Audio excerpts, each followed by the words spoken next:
舍友和男神搞暧昧，我和对方的高冷舍友作为恋爱军师，每天 CPU 都快烧干了。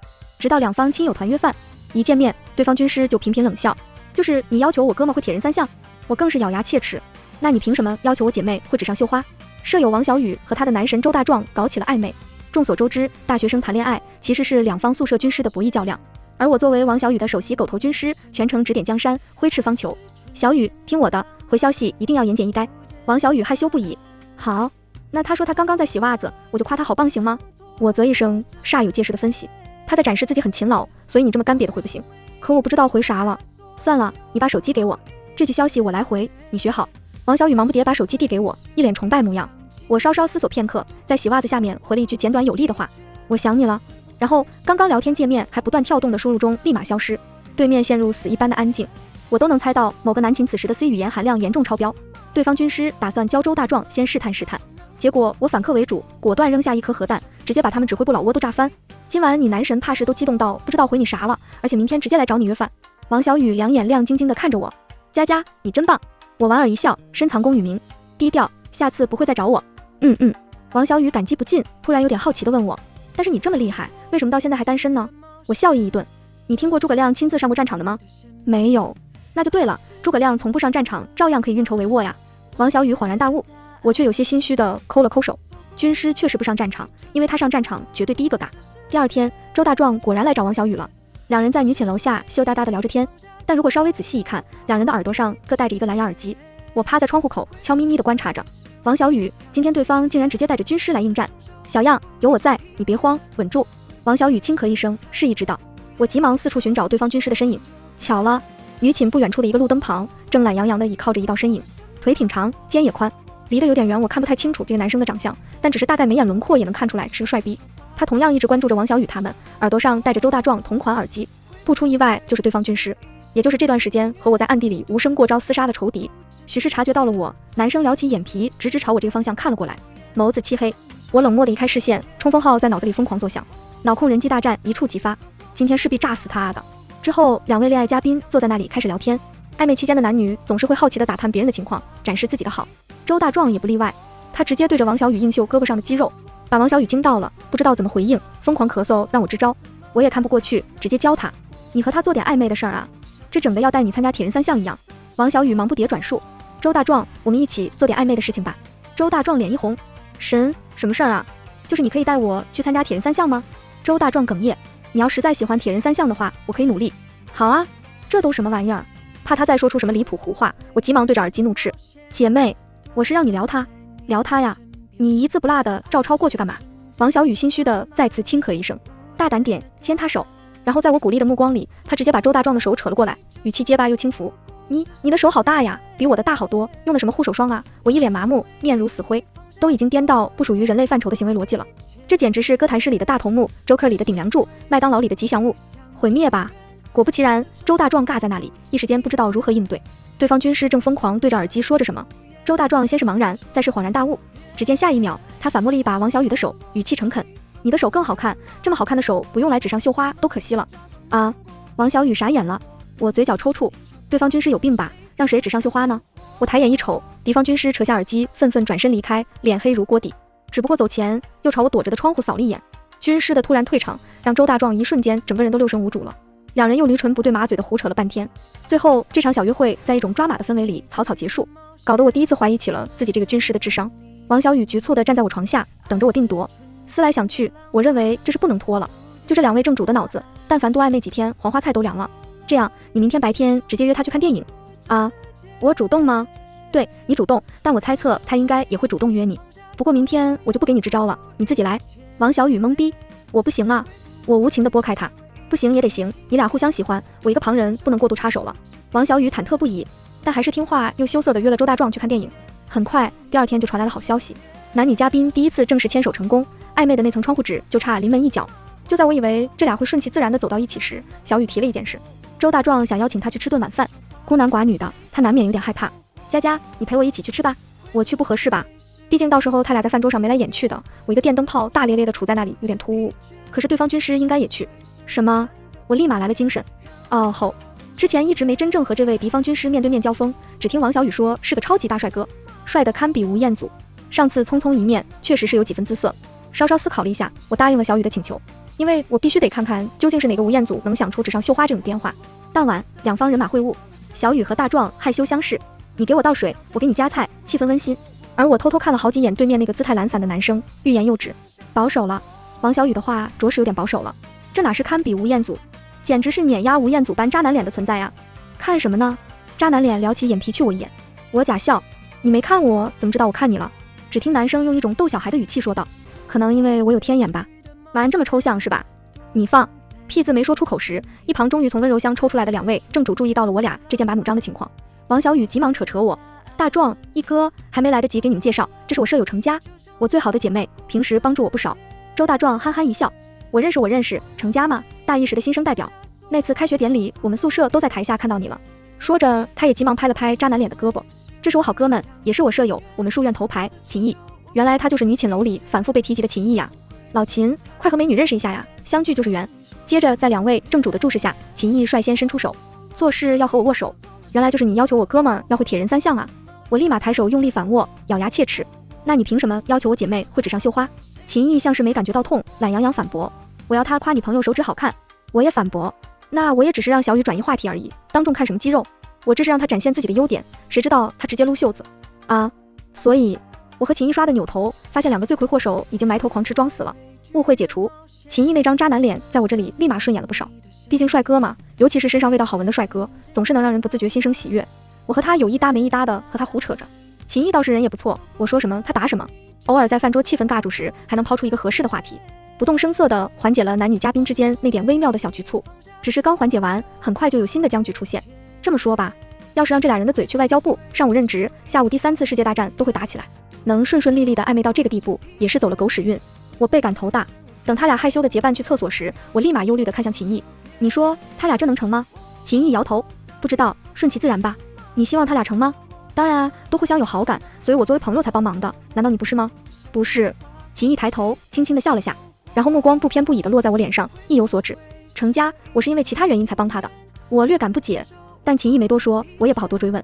正好我也尿急，起身朝厕所走去，顺便看看两位正主是不是掉马桶里了，菜都凉了还不回来，搞得我和秦毅这个陌生人干聊了半天。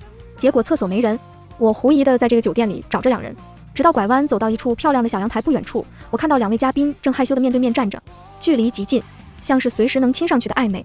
而周大壮下一秒果然就要低头，我眼皮一跳，没表白就亲，这不是耍流氓吗？我刚要惊讶出声时，突然身后出现一只大手，这人把我的嘴捂住，直直的揽进拐角昏暗处，手心干燥带热，带着一点不知名的香味，直直的往我嘴巴和鼻子里钻，而我的后背贴着这人起伏的胸膛。我下意识挣扎，一道似笑非笑的声音在我头顶响起，程佳，你傻了吗？是秦毅。和男生突如其来的接触，让我的心情一下子比看到朋友接吻亲热变得更紧张无措了。我匆忙想掰开秦毅的手，发出的细微动静让阳台的周大壮忽然狐疑的扭头看过来，好像有人。王小雨也茫然扭头，没有吧？我立马不敢动弹了，秦毅也不动了。就这样，我和秦毅站在昏暗处，身体相贴，安静无言，尴尬又诡异。等周大壮两人继续低头腻歪时，秦毅放下了手，贴着我的耳朵用气声说，走吧，别打扰他们。他呼出的一点热气打在我耳尖上，我眼神忽闪地点点头，应了。听话的跟着秦毅回到餐桌后，我的那只耳朵还隐隐感觉有点热。秦毅面色平静，好像刚刚贴我那么亲密的人不是他一样。我忍了又忍，还是没忍住开口问，你舍友不确定关系就亲我舍友，是不是有点过分？大壮不会那么不要脸的，你舍友也有分寸，应该只会亲个脸。而且秦毅眉头一挑，暧昧期亲一下脸有助于感情更甜蜜。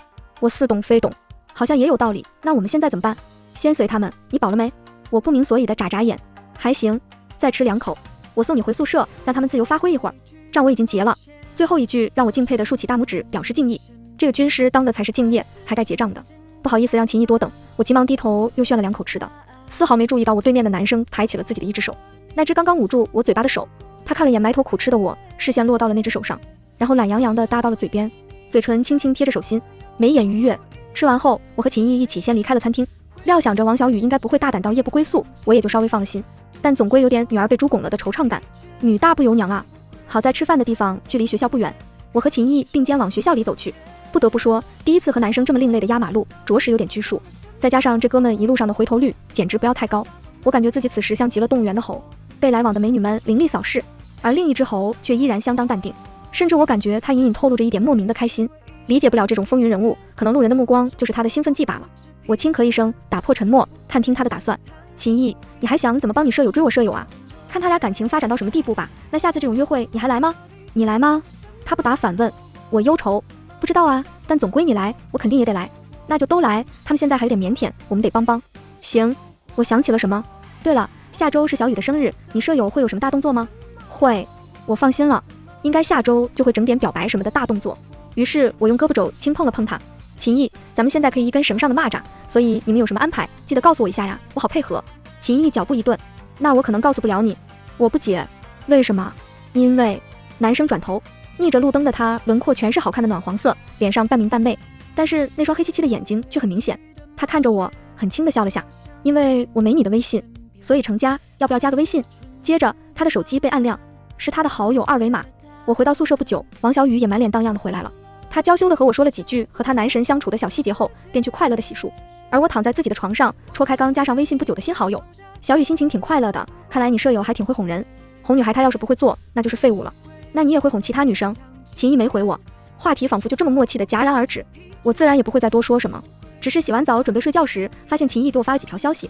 我又没哄过其他人，刚刚是去和周大壮讨论下周生日表白的事情，准备去游乐场先玩一天，晚上正好有个烟火晚会，他借机送花表白。成家？我回，可以呀，我到时候配合。我又随手给他回了个点赞的表情包，便主动终结了话题。之后一周，我和秦毅偶尔聊几句，话题也主要是围绕两位嘉宾的恋爱琐事，还成了朋友圈的点赞之交。总之也算是有了点革命般的友谊。只不过有点诡异的是，我在平时生活中听到秦毅名字的概率开始直线上升，而且总能路过球场时看到他打球的身影，就好像他突然出现在我生活里一样。这种效应让我倍感神奇。直到次周，王小雨生日来临，大壮提出约他去游乐场玩，他隐约感觉到了什么，转头就跑来羞涩地问我的意见。我自然是让他答应。于是我们一行4人一起从学校出发去了游乐场。看着和自己心上人甜蜜的小姐妹，我凑到秦毅身边。你们安排好了吗？差不多了。那我们的任务是什么？任务啊，秦毅慢条斯理地回答。任务就是先陪他们去鬼屋。鬼屋？我意识到了什么，佩服地比了个大拇指。好主意。小雨胆子小，被吓到了肯定往大壮怀里钻。英雄救美，肢体接触，再加上吊桥效应产生的好感，爽歪歪啊！我果断同意，并拉住秦毅，防止他跟过去。那咱俩跟在后面，别打扰他们。秦毅扫了眼我放在他胳膊上的手，眉眼轻弯。好啊，那我就跟着你了。事实如我所料，前方的2位嘉宾在各种惊吓和 NPC 突脸中你侬我侬，紧紧相依。我和秦毅远远地跟着后面，平静而淡定。主要是因为我知道这是假的，平时也都听着鬼故事睡觉，不太怕这些。再加上一直关注着前方2人的状况，连鬼突脸都没叫一声。等我再次淡定地绕过一个拿着电锯吓唬我的 NPC 后，身旁的秦毅像是忍不住开口了：成家，你不怕？不怕呀。我回头狐疑地追问：你怕呀？昏暗光线下的秦毅似乎嘴角抽搐了一下。我也不怕。我随口调侃：哦，我还说你怕的话，我可以牵着你出去。放心，出去后你男神的形象我一定会替你维护好的。男生眼皮一撩，立马从善如流地改口：好吧，被你看穿了，我其实有点怕。所以成家，你能不能拉着我出去啊？我皱皱眉，一时间没想到他竟然真的怂。平时吊儿郎当、桀骜不驯的，原来怕鬼屋。话都放出去了，我也不好意思扔下他不管，犹豫一下，还是把胳膊伸出去。那你拽着我的胳膊吧。秦毅一顿，不是说牵着我吗？我羞愤地斥责他：男女有别呀，大哥，快点，他俩都要走远了，咱俩的任务今天还没完成呢。好，那麻烦你了。秦毅没再多矫情，抬手握住了我的胳膊。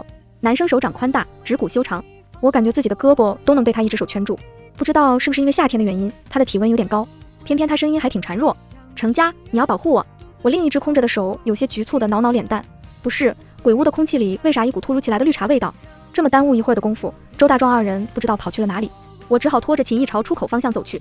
期间秦毅倒也没叫，拽着我胳膊的手一直没动，可能是离得近，再加上鬼屋里环境稍微逼仄，我能频繁地感觉到他清浅的呼吸打在我耳朵上，痒痒的。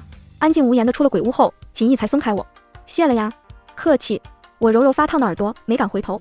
之后我们4人又玩了很多东西，一直到天黑。烟火晚会要开了，游乐场里人群熙攘。周大壮用买奶茶的借口去偷偷拿准备好的花。收到信号后，我便主动让王小雨去找人。小姐妹羞涩地看我一眼，听话的去了。之后的时间就是他俩自己的了，我们军师不方便插手。秦毅应该也是这么认为的。他懒洋洋地指了指不远处空着的一个椅子，去坐着等会儿他俩吧。我点头，和他走过去坐下。椅子不大，刚好坐2个人。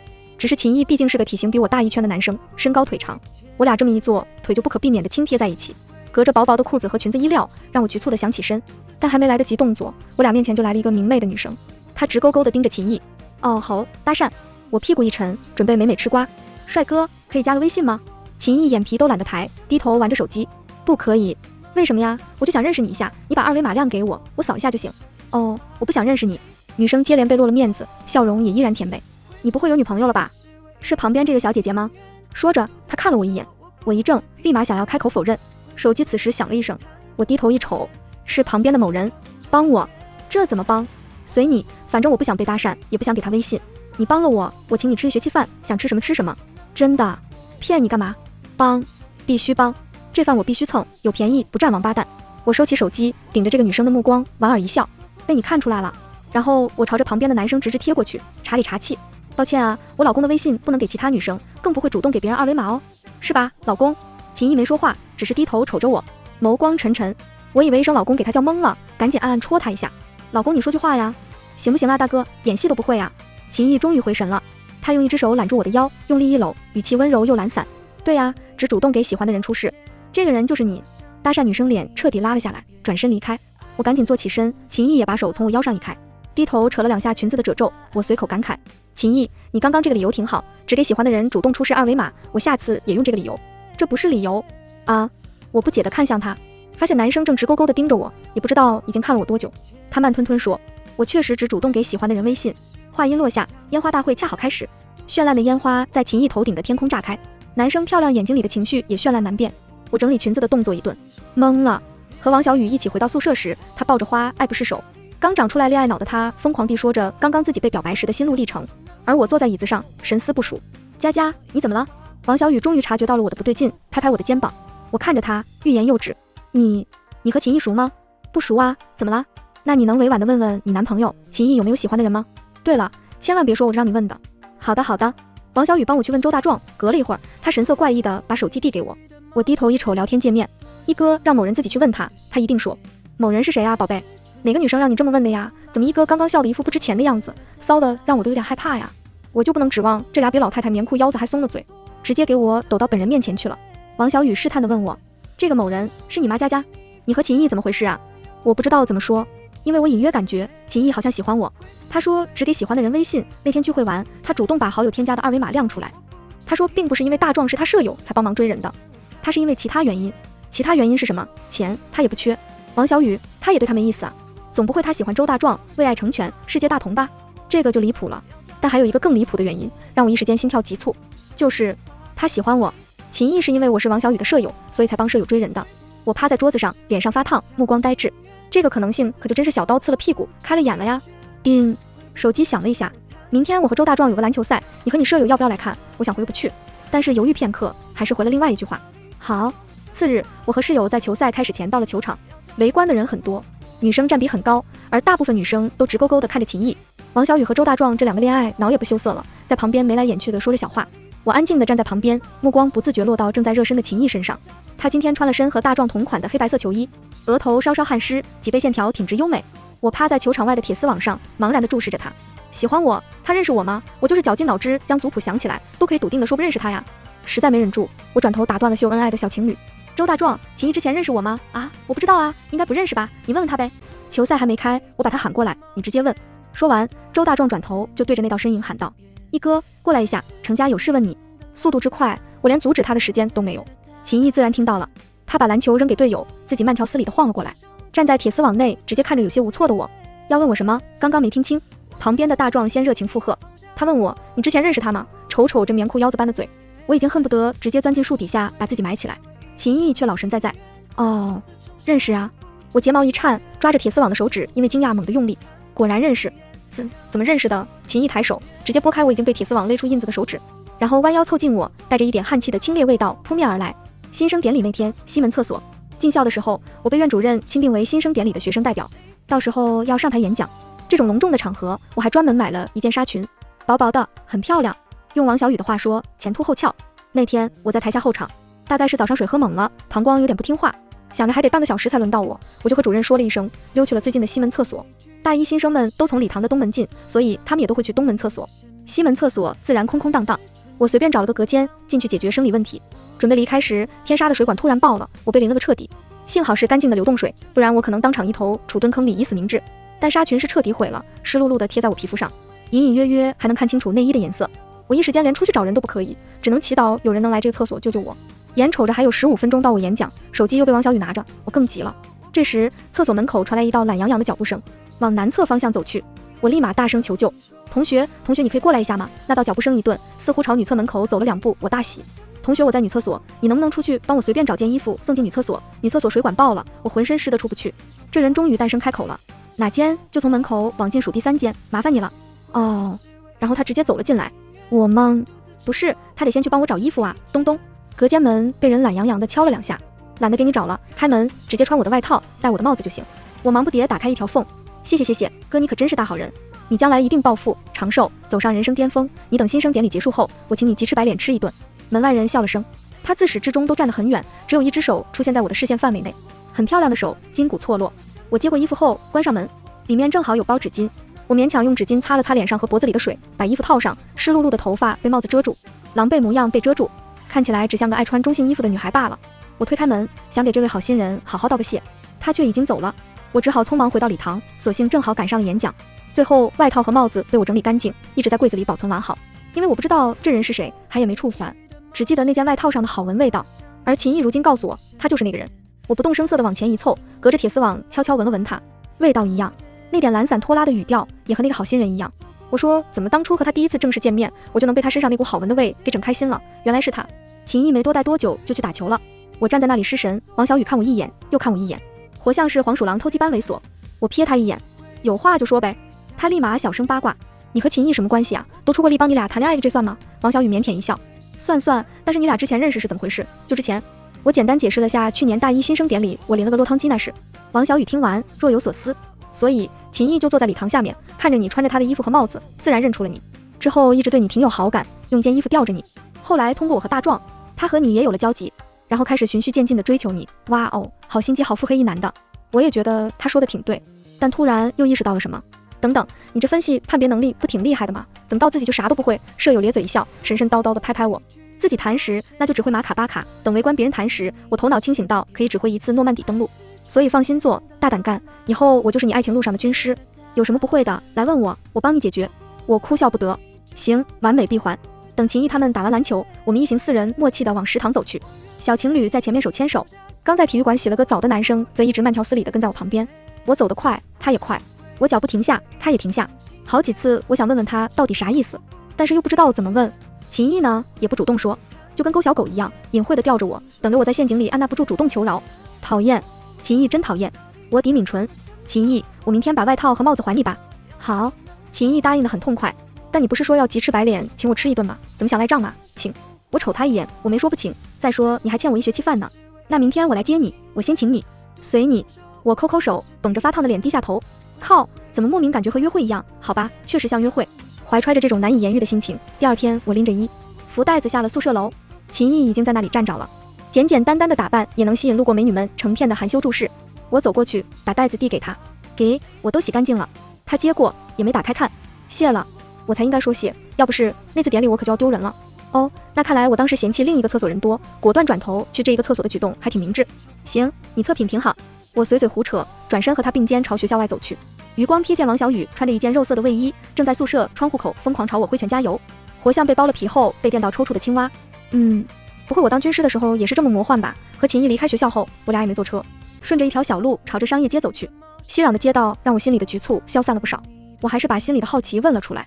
秦毅，你当时认出了我，典礼结束后怎么没来找我拿衣服啊？这衣服挺贵的，我要是不还咋办？男生扫了眼逆行擦过的自行车，不动声色的斜跨一步走到我外面。一件衣服而已，当时有事回去找你就不在了，索性就先放到你那里算了。这样啊，也对，他看起来不缺钱，一件衣服都可以想送人就送人，资本主义的余孽尚存，看来还是我社会主义的铁拳不够硬啊。我唏嘘不已，但心里也有点失落。小雨说错了，看来秦毅并不是什么想用衣服吊着我，他只是忙忘了。我突然有点不想问其他事情，秦毅却有点不满了。怎么不问了？我挤出一个假笑。啊，没事，我在想咱们要不先去看个电影再吃饭吧，还不到饭点。秦毅去我一眼，语调平直。好。我俩安静无言地走进电影院，他去取票，我在一个饮料柜旁晃悠着脑袋啃着冰激凌，正边啃边看着秦毅的背影发呆时，一个陌生年轻人突然站在我面前，直接挡住了我的视线。小姐姐，可以加个微信吗？我摆摆手。不了，抱歉。好吧，你是有男朋友了吗？男生有点不死心地追问。我摇头，没有，然后补充，但有喜欢的人。好吧，打扰了。男生遗憾离开。他这么一走，我的视线空旷了，然后拿着2张电影票的秦毅就站在不远处。眸子黑沉，带着明晃晃的不爽。他抬脚走过来，在我面前站定，神情冷淡地递给我一张电影票。我即兴抬手去接时，他说话了：程佳，你喜欢的人是谁？我动作一顿。啊，他说，你刚刚和那个男生说你有喜欢的人是谁？我使劲拽过票，小声再小声，不告诉你，反正喜欢他很久了。喜欢了多久？快1年了吧。秦毅撩撩眼皮，原来你还在喜欢这个人，为了他拒绝了很多人，那怎么不去追他？他这语气怎么感觉像是知道我有喜欢的人很久了？我皱皱眉，还是诚实回答，因为他好像也在追我呀，我只等着他主动说明后直接答应就好了。哦，秦毅面色平淡的点头，行，那我排第几？我眼皮一颤，什么？我在追你的人里现在排第几？在这人之后吗？排第1。我心跳急促，语气有点结巴起来。